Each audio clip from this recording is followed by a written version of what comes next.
for a second night.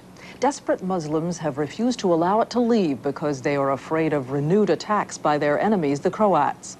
A UN spokesman says, quote, they have a point. ABC's Jim Laurie went into Mostar with the convoy. The way out of Mostar was across a littered no man's land. Muslims and Croats have been battling it out here for 4 months. We escorted 5 badly wounded children being evacuated by a private relief worker from Britain. Among them, 10-year-old Selma, covered in shrapnel wounds. She had lost an arm, she could lose an eye. Yet these children were the lucky ones to escape from the hell on earth which is Mostar.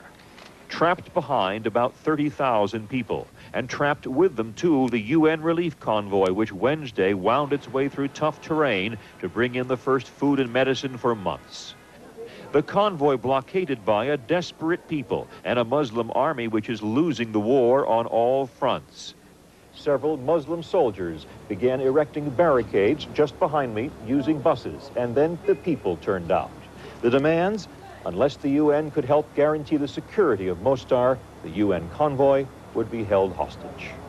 Women sit down in front of the UN vehicles. Efforts by UN officials to negotiate their way out have turned into shouting matches.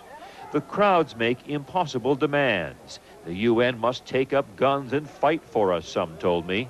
We will die as soon as the UN leaves because the Croats are just waiting to launch bigger attacks. Mostar is a city of rubble where you learn quickly what is outgoing or incoming fire.